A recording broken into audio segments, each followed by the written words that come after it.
What's up, everyone? Welcome to episode 14 of Two Drunks with a Mic, the podcast where we share our past so that others might have a future. You can find our show wherever podcasts are found, and it is always free to listen. All we ask is that you subscribe and share. As I've mentioned before, we've been blessed in learning that our show is reaching a lot of people. We've received a lot of testimonies in which people are letting us know how much of a positive impact we're having on their walk through recovery. And, honestly, we do thank God for that. Today we've got Luke back with us. We first heard from Luke back in episode 11, Paralyzed Liar. Hey, if you haven't already, make sure to download and listen to that. There's some super solid stuff there.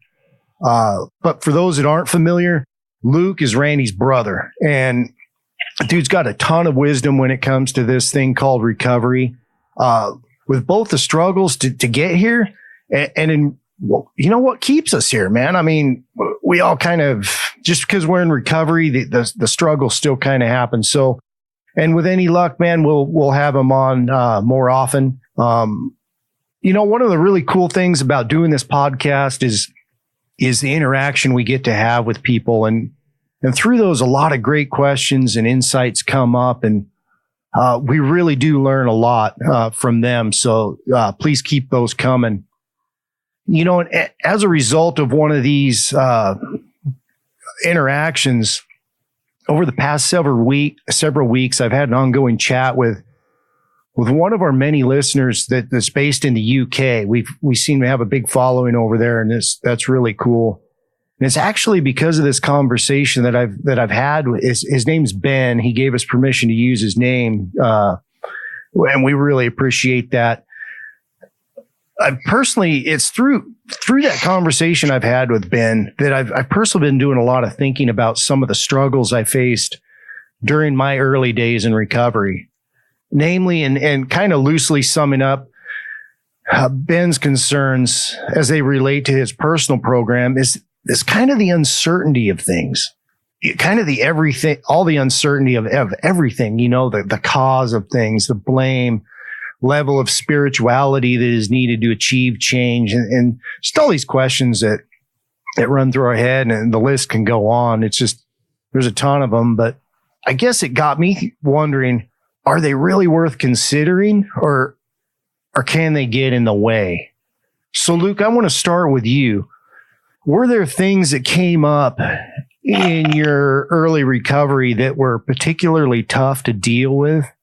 And if so, how did you deal with them without basically losing hope? Well, there were definitely obstacles in the way. A lot of them, looking back on it now, and I'm trying to plug myself back into real early sobriety. I'll say that, because I had been in and out of this program and in and out of recovery so many different times, I kind of I knew what to expect in the early days. It didn't, by no means did it make it easier, because I knew that things were coming. I was such at a low point in my life in early sobriety that, it may have been easier for me to be grateful for little things. But that didn't take away I was still restless, irritable. I was discontented for many, many months. I think the biggest thing for me, Ian, was, and I touched on this in episode 11, when we talked about the family and what I've done, the tornado I was in their lives. So I think taking myself back to early sobriety, those were the biggest issues that I had, because I felt like they should be able to trust me early on. And there was no way, shape, or form that they should have. But back in those early days, I had the mentality of they should, because I knew in my heart of hearts what I was doing and how bad I wanted this. So I thought they should have known that. Well, all they knew, this was just a little break for Luke. They were expecting the other shoe to drop, and that didn't come fast enough for me. And I was very impatient with them. They were impatient with me. And that's why I surrounded myself with people in this recovery process, because if I hadn't, oh boy, I wouldn't have lasted long at all. I think that's why any 12-step recovery group in the very beginning suggests going to many, many meetings. Because I think at this point, you just got to surround yourself with people, because we all go through those things, you know, the unexpected or the not having the patience for things not happening fast enough. We all go through that. And I know you guys can relate to that too. You know, the way I dealt with those things early on was I went to a lot of meetings. I talked to a lot of people, and I prayed my butt off. That's just what I did. Now, you mentioned something that I think is kind of interesting, and I have recently started looking at it in another light, is you had that impatience with the lack of trust that people were having in you.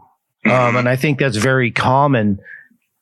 One of the interesting twist on this, though, and I think a lot of people maybe slip on this banana peel, is they're impatient with themselves as well, because they're, you know, maybe trying to work out things that came up in the 4th step and in the 5th step, maybe like in your case, when you had somebody, you know, you read your 5th step to that guy and at that retreat, you said that out of all the times you may have just gone through it for the sake of going through it in the past, something came out of it that time, and maybe it was the way that he dealt with you during that, and it clicked. What do you think what are your thoughts on the idea that somebody could probably make it, you know, 1, 2, 3, 4, 5, okay, but then they really get hung up in 6, 7, 8, 9, you know, when you're really starting to get into amends, having to put what you've already done into action, right? Because this is what it's about, is this action. Sure. Sure. Is there anything that you could say about that? I mean,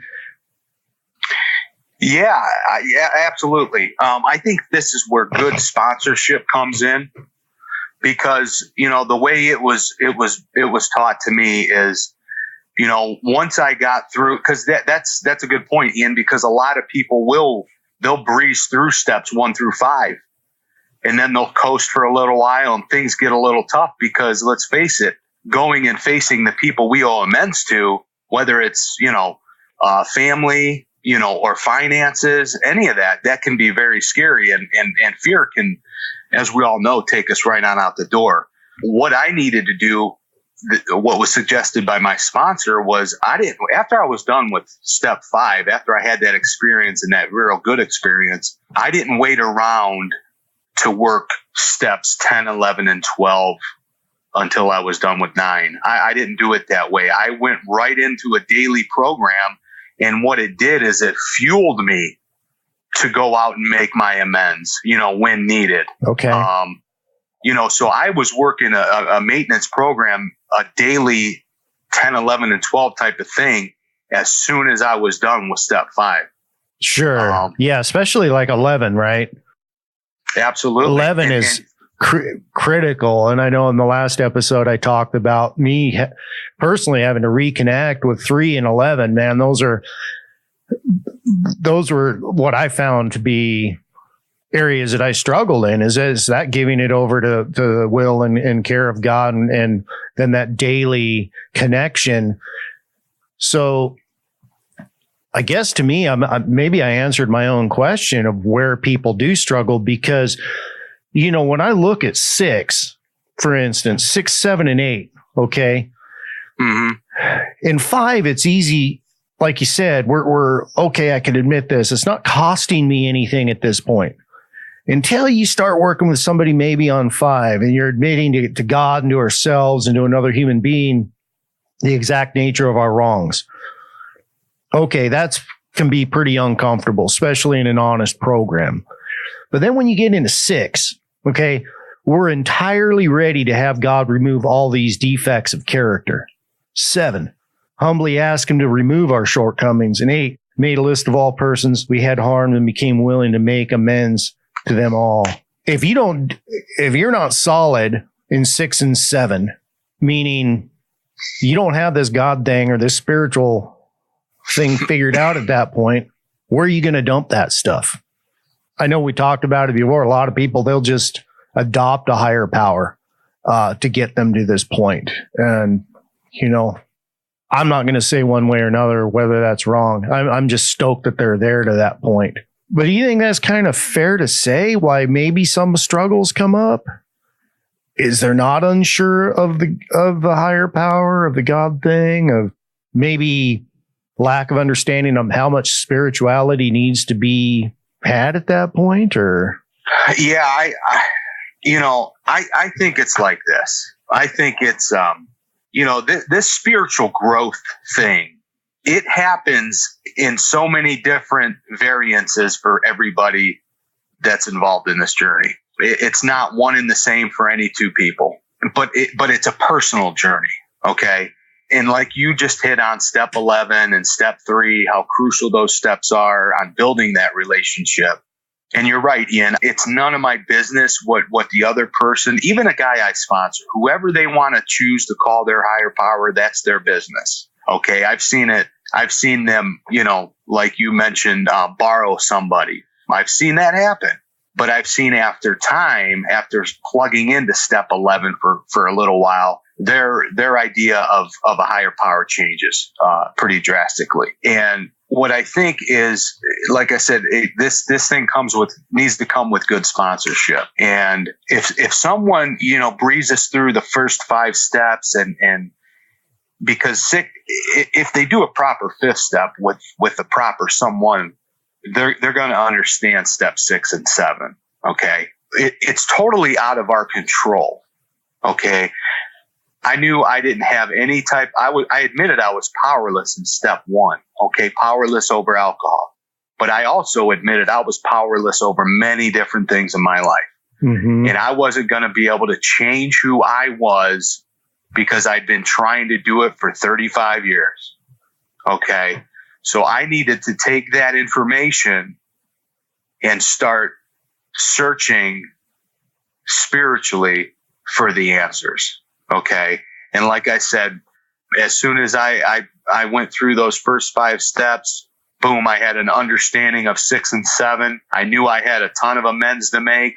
My sponsor says, listen, let's not get overwhelmed. We're going to start into this daily program. And that's what we did. And what that meant for me is I started taking a daily inventory right away. I started hitting on step 11. I never went out about my day without setting some time aside in the morning to get myself together. I think it's crucial. And I absolutely advise that for anybody, whether they're sober a day or 50 years, set that time aside. However you start your day, start it a little bit earlier and just get focused and get what I like to call plugged in. Plug into the source, man. Right. And if you do that, then guess what? You're going to go to the meeting and there's going to be someone that's going to need to talk.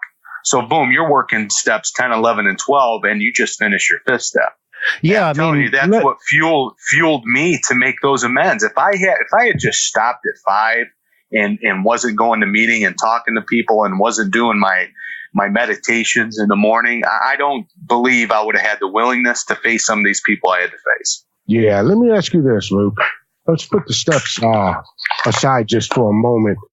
When you talked about it being crucial in the mornings, getting right with God, that's the only way I've been able to stay sober, to be honest with you. If I grab a cup of coffee and listen to the news and read a newspaper and run out the door, it's a bad day. I have to set aside, like Luke was saying. And Luke, man, dealing with personalities in the rooms, you know how we're by nature irritable people. And when you're starting on the steps, you're surrounded by a lot of people, and I think by nature we're not comfortable around big crowds. You trying to figure out how he deals with them? Well, because our thought, early in sobriety, we're not thinking right. guys. We're not, 60, 120 days. You're not right yet, man. You're thinking, when you're irritable. Well, I still ain't right. Well, yeah, you're looking at this. Yeah, but early in sobriety, you don't catch on what's going through your head, though, is what I'm saying. So, if you're feeling like crap, take a step back and think about what's going through your head. Are you looking at this guy and trying to find and see what's wrong with that guy and picking out all the bad things about him, or are you looking at this individual, you know what I'm saying, looking at, if that's what I know for me, that was my nature. I looked at somebody and I could tell you right now what's wrong with you, because I didn't like myself. I didn't like who I was, so I picked apart other people and I looked at them in a bad way. So I was always uncomfortable, man, early on. You want to throw the steps at me. Okay, let's do the steps and, and start racing forward. But that's where you find out what's going on with you, man. Right, Luke? Yeah, that's something, that they say love and tolerance is our code, but like you said, Randy, when you're sober, 2 months, 3 months, 4 months, you're not really jiving with that whole thing. Again, if you're running with the right people, if you got a good sponsor, I'm just saying that all this, plays a part. If you're just going there, finding a meeting by yourself, you're looking in the meeting schedule, or you're going to the meeting that has a good crowd, it's a social gathering, because a lot of these meetings, it can be just a social gathering, and the fellowship's great. But I really paid attention to what meetings I was attending. Right. Was I attending step study meetings? Was I attending the big book meetings? Mm-hmm. Or were I just hiding out in speaker meetings? Right. What was I doing? Well, what else were you doing other than that? Like I find nature to really help me with getting out and you got a lot of time on your hands, and a lot of guys are getting the program, they're not working. So there's a lot of time, you see. For me, I needed to have like a little workout program. I needed other things, man. I did. I had to go climb a mountain and feel the, God's fresh air out there. I had to do those kind of things. Couldn't hide in the rooms of, the 12-step programs and just staying in there all the time. I started to get agitated, man. I don't care how many meetings you're going to. There's, Well, I think, Randy, I think you bring up a good point, but I want to back up to what Luke was saying, because I completely agree with that, because that was my experience within the rooms early on. I went to stag meetings. I didn't go to co-ed meetings. One, it was because it was against the rules for the program that I was in. We had to go to stag meetings, and that was great. Some of them were big, some of them were small. Randy, I think when you were out here, you actually came to, you and me, before I ever went to that program, went to a meeting that I ended up going to quite a bit when I was in the program. That was a co-ed meeting. That was that early morning one down there at the Veterans Center. Oh, okay. Yeah. Yeah. But what I found is when I started getting plugged into the fellowship and I was invited to invitation only book studies or step meetings, things like that. That's where, to me, it really started to kind of click, and the change really did start happening. I didn't have all the other distractions of some famous speaker that was coming, filling up the auditorium of some massive church, and you got all the sober house girls, trying to look their best. And here's us from, the program trying to look our best, like we're going to hook up or something. It was, just kind of funny. As much as I agree with that, I do agree with Randy too, because that's where I found myself once the program really started taking shape, and I found myself kind of chomping at the bit to get my life back. But I was so afraid of trying to take too much of my life back, because I didn't want to go back to my old ways. So there was this balance thing, right, of trying to take what I've learned, take my schooling and apply it to real life, and then gradually sort of integrate those two. And I think that's kind of what Randy's coming into, is having that place outside the rooms, outside the program, outside the home even, where you can just go and get that solitude. And for I think it's different, maybe different for everybody, is they might not have access to the type of outdoor living that we have, but that doesn't mean that can't be. Maybe it's something like going to the theater, just something that can help them center their mind a little bit. But real quick, I wanted to just back up for a minute before I lose a thought. This old brain's like a sieve. And I think, Randy, it was something that you hit on too. So crucial, man, is that idea that sometimes we can be our own worst enemy within those rooms. And I think that's partly because we're unfamiliar. At 2-3 months sober, our way of thinking is, even just sober without the program, is just starting to heal up. I know for me, my way of thinking was wacky for a long time, and then gradually did heal over time. So it sounds to me like what I'm hearing is there needs to be an amount of honesty, of self-limitation here. And I think that propels us back into that trusting in the program. Does that make sense? It's kind of like, man, I don't have it within me to really understand all of this right now, but I'm just going to trust that this is where I need to be. Would you think that's accurate? I mean, because I just hate to see people, you hear stories of, well, AA or NA or whoever it is, they didn't work for me. And they'll always say, for me.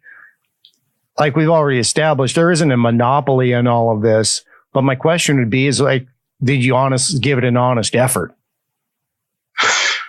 Right. Yeah. And I don't want to come across judgmental or anything, but I get leery of that type of stuff, especially if I'm asked to maybe work with somebody or talk to somebody. I kind of want to know where they're coming from. If the guy hasn't been honest in the program, is it even worth maybe doing damage to my program trying to help them? I don't know. That might be a little off topic here, but it's just, I get this idea that, it's this personality versus principles thing. Just kind of, it'll send a lot of people out, man, is I guess what I'm getting at.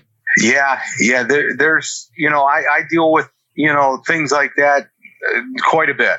I guess where I came from, because I deal with people that you can, if I were a betting man, they had ulterior motives of why they were doing this deal, in the beginning. And it goes back to judging. Who am I to judge? I can't, I just got to be the hand that reaches out.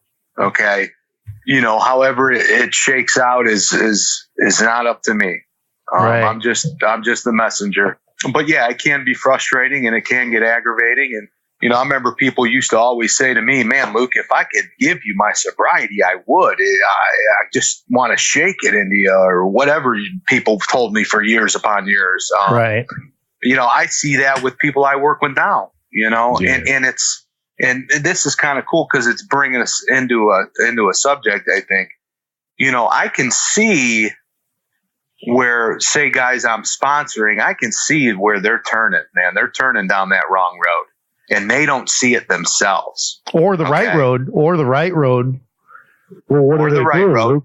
Like, what do you mean? Like, what are they doing? What are you seeing? Well, they're here's what they'll start doing. They'll start complaining about people. They'll start complaining about meetings. They'll start complaining about their families. Yeah. See, and all that stuff that's why they say attitude of gratitude. I don't care what's going on around you. You got to find stuff that you're grateful for. Yeah, that complaining will crush your spirit. It'll crush your spirit. And I'll tell you what, it'll a good friend of mine from Medina, Ohio, used to always tell me, hey, don't be finding anything wrong in these meetings. Mm-hmm. And boy, was he spot on. Even though I still like to at times judge a certain meeting or a certain person. I try to ask for forgiveness at the end of the day or when it happens, but that's a character defect of mine that pops up. Well, how about all the times that we would hear in the meetings early on, don't leave before the miracle happens. Did you feel like you didn't deserve that, man? Like it wasn't good. You didn't talk about hope early on. I remember feeling like, I don't think that's really going to happen to me. I don't, this guy's telling me, I'm listening to this guy and don't leave before the miracle happens. And, I just, there was a time I didn't believe that, man. I believed in, taking it one day at a time. Yeah. I trusted all that, man. The miracle part, I don't know. I looked at that guy and thought, I'm not so sure I believe in what he's saying. I don't think he even realizes. Some people, you start thinking like, this guy's just talking. Okay. Yeah. Well, let's get honest here, guys. Why do most people come and reach out? Matter of fact, why does anybody come into a meeting or come in to get some help? Or Ian, why are people reaching out to you and us through these podcasts? Why is that? What's the number one goal here? Well, sobriety. Correct? Yeah. Okay. I would say, I would qualify that though. I agree. It is hopefully, but there's also an element. I think I've seen it maybe more from my background. So maybe it's just not a program wide thing. But there is an element of people that are just trying to make a show of being there. They're not in it. No, I know, but you're exactly right. And I've seen that too. But what Randy was hitting on, sitting in the rooms for a while and not believing that the miracle was going to happen. Oh, right. And I got to go back to the point that Randy and myself and you, Ian, we got into recovery on different paths, but we got into it for the same reason. All of us did. So while we're sitting here thinking, is this miracle going to happen? We're sitting there sober for 2 or 3 months. Right. So what does that tell us? We're putting the cart before the horse. Right. We're looking for this exceptional amount of peace and happiness and sunshine and rainbows and all that stuff. The new We're freedom expecting that. Yes. Yep. And believe me, guys, whoever's listening, that stuff comes. Oh, yeah. But I tell you what, we spent so much time living a certain way. It's called the Whiplash Effect. So we get sober and 2 or 3 months later, boom, the past is slapping us in the face. And we're like, whoa. And that's why they say, let's get knee deep in this or neck deep in this stuff. Right. Because it's coming. And then, I think Randy has said it, and I know you've said it, Luke, and it's worth saying again at this point because we're talking about, sticking around until the miracle happens. The truth of the matter is, man, the miracle's already happening. The fact that you're there is a miracle. The fact that you're still above ground is a miracle. At least coming from my background as the brand of drinker that I was. It's a miracle, man. And I'm not going to deny that. And I kind of like that idea because for me, some change happened quickly. Some change took quite a while, but it's important to back up to this idea of being grateful, to having gratitude. If we take an inventory of what we're grateful for, and if we have a hard time coming up with something, sitting down and really thinking about what's better in my life because of I'm not drinking. I don't think we'd be very hard pressed to come up with a decent list, and we could look at it from the beginning and say, you know what, a month ago, let's say I didn't have that, but I have it now. That's something to be grateful for. And that's the progress in the program. So, I think maybe having that perspective, getting in the habit, like you were saying, of looking at even the small things. Sometimes our aperture's so big, we try to see so much, man, that we're missing the little stuff that is going to have the most impact on our life. Yeah. And I could tell you this much, talking about the miracle. It took me 9 months to realize that this thing, was working because the obsession was lifted. That was my first and foremost time that I really felt that this thing, I've said it before, that's when I realized, now I see what they're talking about. Wow. How about you, Luke? When when did you start to feel like this miracle was, I mean, you know, like Ian was saying, of course the miracle is that we got back in the rooms and got a second chance at life. But we can't really get that through our heads early on in sobriety. It doesn't make sense yet. At what point in your sobriety early on did you, okay, all right, I'm starting, I see. Was it, well, obviously, probably when you got through your fourth and fifth step, right? When you're out in that retreat, is that one of the beginnings? Yeah, of it? that was a beginning for sure. Okay. But it took a while. It took a while. I think I was right around your mark, Randy. Were you talking about 9 months? Mm-hmm. I know it was somewhere, maybe give or take a couple of months here or there, but somewhere in that realm, I remember like it was yesterday. I was just driving to a store, and it just the thought hit me out of nowhere. I wasn't chained down by addiction. You know, I was free.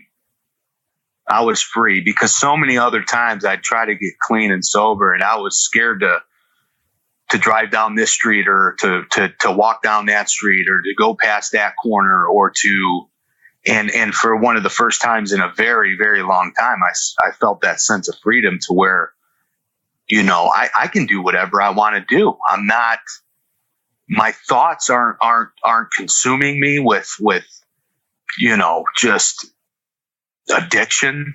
Mm-hmm. And I'll tell you, there's a line in that textbook we read out of, and it talks about being placed in a position of neutrality. And that was the first time I felt that. I was safe and protected. And boy, when anybody knew, when they first get that feeling, they'll know when it comes. It'll just come out of nowhere. Right. Yeah. I've heard it so many times. Yeah, you're right. Dad's talked about it coming back, you know, he felt like he could bring all his problems to the rooms of Alcoholics Anonymous. And that, you know, that feeling of you belong and you just get that peace that as long as you do this, you're going to be all right. You just stick with what you're doing right here, you know. Yeah. You'll get that, you know, for sure. You know, I don't know, Ian. You know, your sobriety early on was, you know, I've talked about it before, man. And I was doing some really crummy things, man, towards the end. And, you know, talk about antennas, and we can kind of laugh about it now. But, you know, I was just a real, you know, I had to get rid of that car because it had no antenna on it. And, you know what I mean? So, I mean, I moved out, you know, when I got sober, I got rid of everything, man. Yeah. I couldn't see any of those things. Right. I don't know about you guys. I couldn't hang on to anything, man. No. And I think that's one of the most difficult things that you hear. And that's one of if nothing changes, if nothing changes. And I think that it's that nothing that people don't fully understand. It's like, dude, if something is toxic in your life, like a relationship or anything, it needs to go. And that's a selfish part of that program. And I know it sounds harsh, but you may have to rethink relationships. You may have to rethink that type of thing, because the one thing that keeps coming up, at least in this conversation, is relationships with people, right? Like I said in the last episode, I hated even dealing with people. People were an annoyance. They got in the way of what I was trying to do. Conversely, you know, when I got into the program, needed to start working with a sponsor, needed to, you know, start having relationships with people, keeping commitments, things like that. That was new ground for me. And it was really a difficult thing to fake. I don't think I could have faked it, because I did not, unless, I guess what I'm saying is I couldn't have faked my way through that. Yeah. So it was easy for me, you know, when people said, hey, you know, I had a sponsor, you know, talking to me one time about if I had people in my life that weren't beneficial, you know, if they were somehow harming my life. And I could honestly say no, because I didn't have anybody left in my life. I had seen to that, you know. So when it came time to making amends, I didn't pick and choose who I made amends to, but I made sure to make the amends, let people know, you know, where I'm coming from, that whole thing. And it was awesome, man, that I was met with a lot of forgiveness, man. There was never any never felt like I was judged. I never felt any of that. And I'll tell you, I wouldn't have done that unless I had the guidance of a sponsor. I never in 100 years would have thought of doing that. I just would have figured, man, forgive and forget. As long as I forgive it or forget it, they can forgive it type of thing. But it doesn't work that way. And I think one of the biggest things too, and I talked about it before, is that forgiving of self too. We get so beat down. And I think what I've seen is that's the one thing that people hang on to the longest is that, oh, I did this. I was a horrible person, Yeah. We all were, and that's just the nature of addiction. That's what it makes us, turns us into that. But yeah, man, that's good stuff, Luke. Shout out to Ben though, man. I hope he's listening. Well, I think the cool thing about that was, like I said at the beginning, was, we've always said we don't have all the answers. We just have our experiences. We don't pretend to have all of the answers. So when I chat with people like this and, they're saying that they may be struggling in a certain area or whatever, there's been a lot of times where I'm just like, man, I don't know. I really don't have an experience with that. Well, sometimes it's just not picking up, man. Yeah. I've seen guys stay sober by throwing chairs out the door of an AA meeting. I've seen that happen. It gets crazy. You're mixed up, man. All kind of emotions, and your mind's just warped from all the years being out there, man. And I don't know, man. I don't know. I was blessed to have, Luke, you saw when I got sober, man, the guys I had, it was clear to me that God lined them up for me, because I made quite a few attempts at getting sober in this last time around. And, Ed Alkey and all those guys, man, so I was willing at that point to do anything, you talked about the fellowship, Luke, and your surroundings, man. It's big, real big. Yeah, we need that, man. We need that. It is. It's crucial. It's absolutely crucial. I liked what you talked about, Ian. I mean, if you're involved in anything that's toxic in the early stages, let it go. Let it go, because we got to watch well our beginnings. Our foundation is all we have. Right. And we don't have it within ourselves at that point, and maybe never will, to fix that situation. Right. And let alone recognize it right up front. But I want to touch on something here, because I think we've all felt it at one point, but it's right at the beginning of chapter 3, that first paragraph. And I just want to read this, man, because this really hits home when I really think about it in the context of my personal journey. And it's in that chapter 3, more about alcoholism. It says, most of us have been unwilling to admit we were real alcoholics. No person likes to think he is bodily and mentally different from his fellows. Therefore, it is not surprising that our drinking careers have been characterized by countless vain attempts to prove we could drink like other people. The idea that somehow, someday, he will control and enjoy his drinking is the great obsession of every abnormal drinker. The persistence of this illusion is astonishing. Many pursue it into the gates of insanity or death.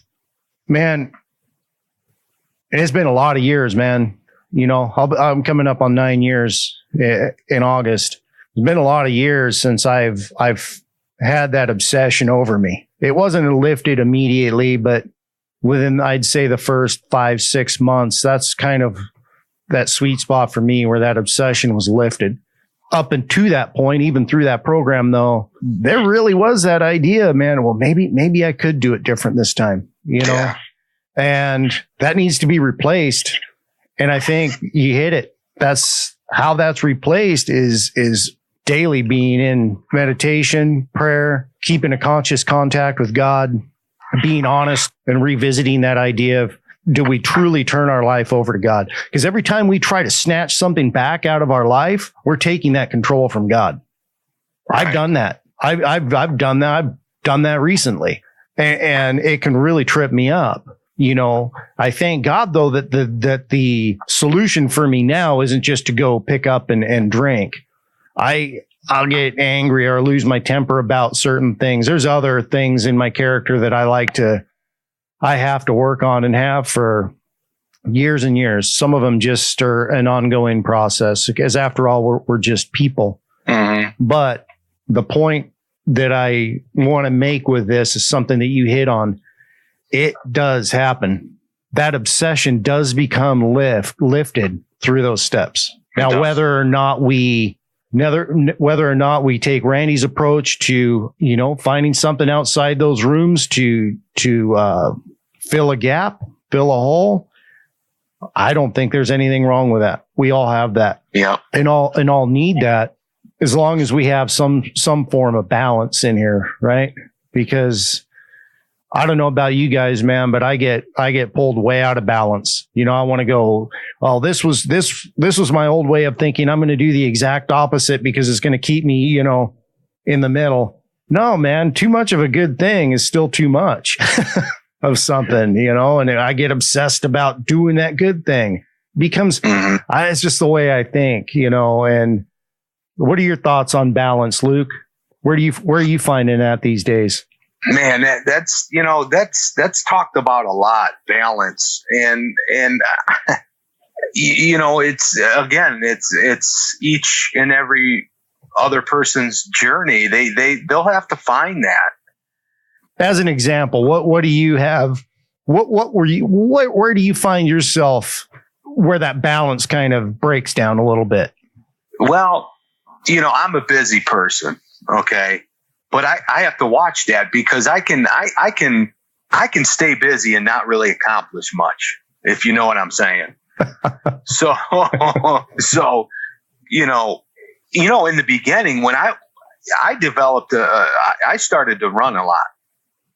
Randy's talking about outlets, man. I know I'm kind of going off your topic, Ian, but I found. Well, no, you're not. That's part of the balance. I found you talking about walking in nature. I started, I've always been semi-active, semi kind of active of a person. And hey, lifting water bags in jail ain't what I'm considering active though, bro. Hey, yeah. Well, I've been there too. So, but man, in the early times, there's nothing wrong with getting out there, getting a workout in, everybody's different. So there's going to be guys that come into recovery that, aren't working too much, so they may have more time to devote themselves to meetings, to going out to the gym, doing whatever they have to do. And they find that balance early in sobriety. And then that shifts because they go back to work. And, like for me today, I own a business and it can get busy and it's a new business. And, I try to allocate, a certain amount of time for that. I got to allocate. I'm a married man. I allocate time towards my family. I got sober and I found that AA gave me my life. It gave me a life to enjoy, so I don't hide out in meetings. I make meetings. I don't go every day. I have a good balance of certain nights of the week. Me and the wife hang out. Certain nights where my wife and I and our son hang out. Certain nights I go to meetings, and I just, it's kind of a system I have in place and it's a good system. Right. As close as to, you hear it a lot in the rooms. You just want to be normal. Well, this is about as normal as it could get, I think. Right. And I never would have thought in a million years I would ever have something like that. Sure. Because I was so used to chaos and just, Well, that's what we're attracted to, man. The dark side, Yeah. I mean, really, sex, drugs, and rock and roll, man, all the way, I mean, come on. Yeah. Luke, yeah, that's such a good point, man. That's that balance, man. Like Ian was saying, it's got to be. It can't be all in those rooms all the time, man. You will get irritated. You will. You got to have something else going on. Yeah, you got to have an outlet that's going to allow you someplace to put your frustration. Because if you start like Luke was saying, hey, don't start judging these rooms. Okay. Mm-hmm. And I've said it before too. Hey, when I go to a meeting, I consider myself a guest. I'm not there to change the status quo. I'm not there to disrespect or otherwise belittle what they're trying to accomplish in their group conscience. If I don't get along with them, I'll go down the road to another meeting. I'll find myself another spot to be. I won't allow any type of resentment into my heart at that point, because it's just like, hey, to each their own, man. Yeah, and you know what? That's the one thing about this program too, is that a lot of people get twisted up because maybe they're told, hey, you can't mention God in this group. Okay, they get twisted up, and instead of just respecting that group of people for what they're doing, they try to take them head on. And it's like, oh man, I've seen too many dudes start building resentments because of that, and they leave. Or maybe God's mentioned too much and that offends them because they don't understand God, or they have a different concept of God. So I think the point I'm trying to make in here is that the three of us, when we sit here and we talk about our experiences within the rooms, and I've done both fellowships, NA and AA, and I've gotten a lot out of both of them. I just happen to gravitate more to AA, mostly because, I was a drinker. That doesn't mean that I don't have that addict mind, that addiction. I can really, and I think that for me, that's where when I think about my balance in my life, I look at the balance as markers of how my addictive nature can kind of start wheedling its way back in there. You mentioned running, man. I was a runner. I ran across the Atacama Desert. I devoted my time to training for that race, but I knew that this could very well turn into an addiction for me. I needed balance in that to, number one, keep my wife and family taken care of and feel like they're being cared for. I've totally lost my train of thought. See, I did it to myself, man. Totally lost. Well, you got a lot on your plate, Ian. What was I saying? What was I saying though, man? Well, we were getting into a few different things, but I think we keep hitting on the fact that there is more. There's so much more to this recovery process than looking up a meeting and going to a meeting. That's just the tip of the iceberg on this whole process. It says it right in that book. We totally insist on enjoying life, and that's just what we do. I know in the beginning it can be tough. There doesn't seem much to look forward to. There doesn't seem much to, you don't have much hope, but trust me, if we all hang in there, it's happening. It's happening as we speak. And that's what I didn't realize back then either. When I was impatient with the family, when I was impatient because I wasn't working much, when I was impatient because I didn't think things were coming quick enough, I didn't know at that time that the deal was happening. Well, we're like a child, man. Yeah, we're like a child. We're not getting what we want, man. I mean, really. Yeah, but what happens when you get what you want? You're always looking for something more. Exactly. It's never enough. It's never enough, ever. So that's what, Ian was talking about, addiction, and he's an addict, alcoholic, but it's never enough for Ian either. It's just, that's one of the things that we have to be careful with, man. Right. You're right. You're absolutely right, man. Because one thing that I found for me, speaking specifically about resentments, man, is I can get resentful about things that are good in my life. I get selfish. So if I do get selfish, I'm still a pretty selfish person. I've said that before, but I recognize that. But instead of beating myself up about it, I try to work on it, I guess. It's just part of who I am. But it does bug me when it comes up, but I take it more as a way to constructively change my life rather than something that I need to internalize and hate myself sabotage for. Yeah. I really like what you guys are saying, because I've often felt that. And that was one of the reasons when I was in sober living after I got out of the program, I did 6 months at the sober living over there, and I had had enough. At that point, I had been basically institutionalized for 18 months at that point. I was in the program for a year, went to sober living for 6 months. I had started working. I was still, making my meetings, doing all of that. But there came a point where I thought, just like Randy said, I'm like, there's got to be more to this. I was getting so far out of balance. I was wanting a normal life, but I had all of this happening too, where it woke up at 2:00 in the morning to take a drug test, or, blow into a breathalyzer or something like that. Or, the housekeeper coming in and saying, "Hey, where's so-and-so?" My roommate. And I don't know. It's 2 a.m. or something. It's just, I don't know, man. It just got to the point where it was wearing on me, and I was getting resentful toward that. And I did fall into that complaining and all of that. And I recognized that for what it was. And I'm like, man, then it had turned somewhat toxic for me. So I'm just like, man, I got to go.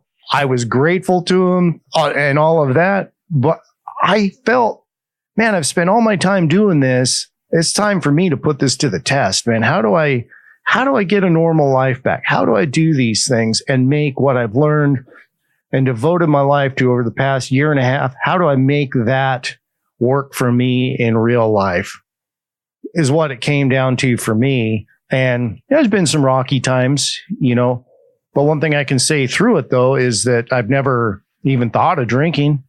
That obsession was lifted. It's no longer really in my train of thought to jump back into a bottle just because, me and the wife have a fight. Right. That doesn't mean that the hurt and all of that still isn't there. So I had to grow up at some point and do something different with it. Yeah. Give it over to God. Find somebody to talk to, somebody you can trust, And I think that was something that, Luke, that you mentioned too about, and you guys, and Randy mentioned it about your dad. He came to the realization that the rooms of AA for him were that mechanism that he could go back to and find that fellowship that had helped him, and trusted it. Yeah. So sometimes the journeys within the process of just finding that right group, sure. And not, finding that balance, I guess, too. I'll tell you what, fellas, and, I think we'll wrap it up here, man. I really do appreciate you guys coming on. But I'll tell you, I'm going to say this, man. I'm so grateful for where I'm at. I talked about that selfish part of the program is, man, whatever isn't going to do right by my life situation now, as healthy as it is, even with its dysfunctions that it has, we're all going to be there. But if it's something that has the danger of pulling me back, it needs to go. Absolutely. So I fight as hard as I ever fought to stay drinking. I fight twice as hard for my sobriety. Me and you both, brother. Yeah. Well, listen, fellas. Yeah, let's take a shout out to Ben. Ben, thanks for reaching us, man. Yeah. I hope we yeah, man. I hope we answered some questions for little Ben. We get to rambling. Yeah. Man, I had a good old fashioned brain fart there in the middle of a thought. So, but Luke, next time, buddy, we'll get we'll get that technology dialed in over there. We'll get that figured out. Yes, we will. But thank you so much, man, for coming on and just sharing with us, man. And I know I got a lot out of what you were saying, and I'm sure there's other people out there that will. And, Randy too, man, just nice to hear. A lot of times I hear it amongst the three of us, man. We're not alone in how we used to think. We're not alone in how we got to where we're at. The rooms are full of people that have what we have, and we got there because of them. Whether or not you want to tailor your program to suit your lifestyle a little bit better, that's okay too, man. Just don't drink, right? Or use. Right. That's the name of the game. Thanks for all you do, Ian. Yeah, really, man. This podcast has been helping me, man. It's like a meeting right now, Luke, you were supposed to go to the 8:00 meeting. What happened? You're not going on? Yeah, I'm going to show up late. Yeah. Oh, okay. Hey, and you know, you got a burning desire? Yeah. See, this is like Randy right now. He's like, hey, I got a burning desire. He's going to take up the last 20 minutes of the friggin' meeting talking about himself. Hey, it's a speaker meeting. I'm going to show up a half hour late and still give a comment at the end. Oh, yeah. Man. All right, fellas. Listen, it was a blast, and one day at a time, we'll do this all together. All right, guys. Thank you. All right, we'll see you. All right.